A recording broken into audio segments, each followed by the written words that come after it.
É cada vez mais frequente assistirmos à contratação controversa de ex-governantes, altos responsáveis da administração pública e parlamentares por empresas privadas.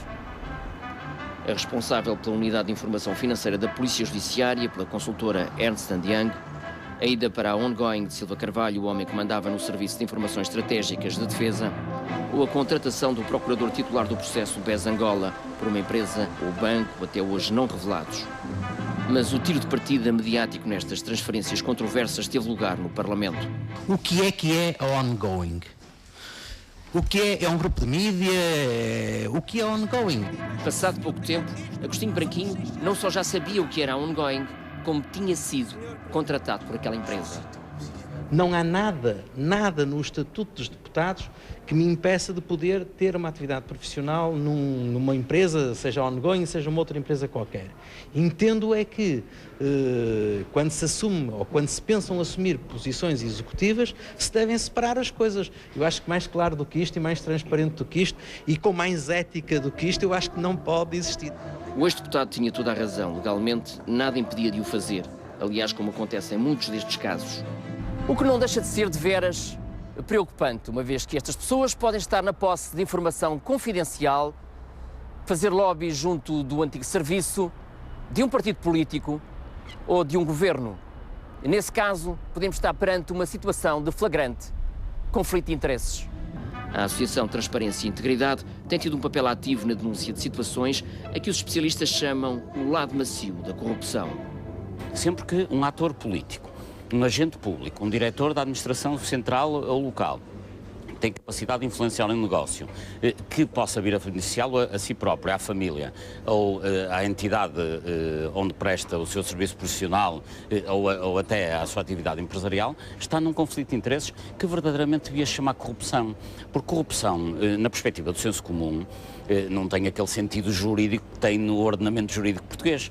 Corrupção é utilização de um poder delegado para benefício próprio dos amigos.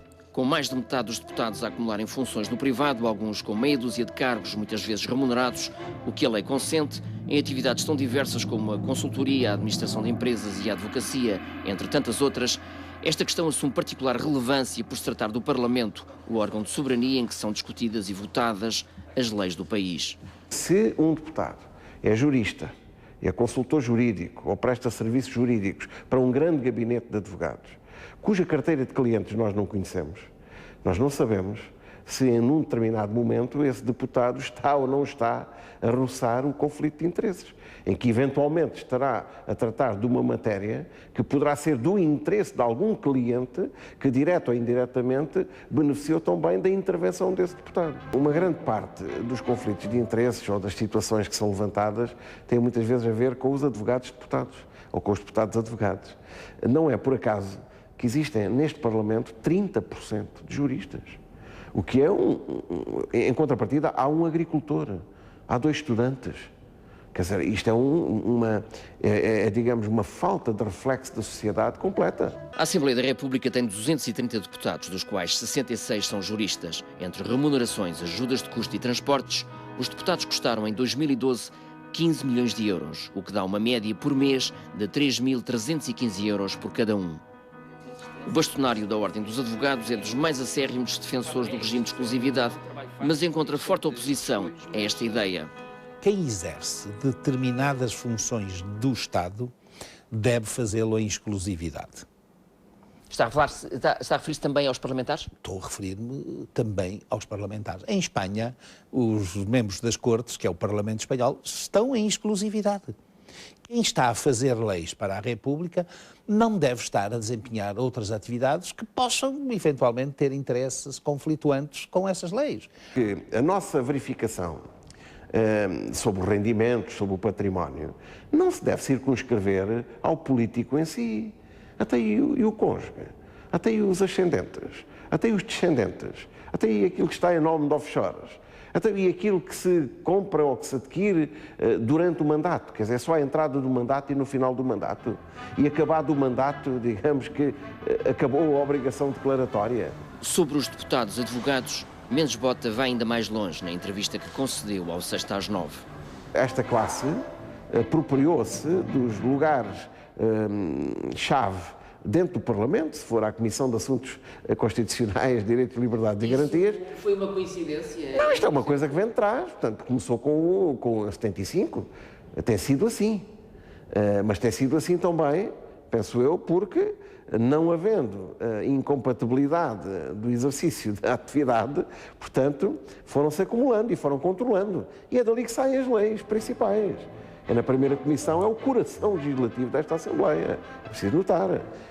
E, portanto, quando se fazem regimentos, reformas do Estatuto dos Deputados, etc., digamos que os lugares-chave estão tomados pelos próprios interessados. Não sei se está a ver a questão. O Parlamento não dispõe dos instrumentos adequados para prevenir e fiscalizar os conflitos de interesses. Obviamente que a Comissão de Ética que se encarrega destes assuntos não tem os instrumentos para poder fazer a vigilância adequada para comprovar estas declarações que são feitas. Esta é uma lacuna, aí estamos de acordo. Para termos melhor noção do peso dos deputados, advogados e juristas no Parlamento, fizemos algumas contas e concluímos que dos 12 presidentes das comissões permanentes do Parlamento, 9 são advogados ou juristas, que nas 6 primeiras comissões todos os presidentes são juristas, que na primeira comissão predominam largamente os advogados juristas e, finalmente, que a Presidente da Assembleia da República e 3 dos 4 vice-presidentes são juristas ou advogados. Vera Jardim, advogado, antigo deputado, ex-ministro e profundo conhecedor dos meandros do poder, está contra a exclusividade e alerta, aliás, como Mendes Bota, que os conflitos de interesses vão muito para além do Parlamento. Onde se jogam os grandes interesses não é, em muitos casos, no Parlamento. É nos corredores dos ministérios, é nos restaurantes onde as pessoas almoçam uns com os outros, é nas casas das pessoas onde convivem uns com os outros. O Presidente para a Comissão de Ética considera que se chegou a uma situação insustentável. Repare, à luz da lei, um deputado que é dono de uma papelaria, vou dar um exemplo muito concreto, um deputado dono de uma papelaria está impedido de vender ao Estado um maço de papel.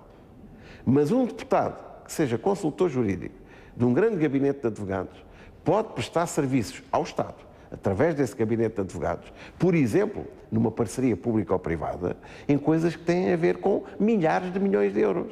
Ora, isto é um absurdo.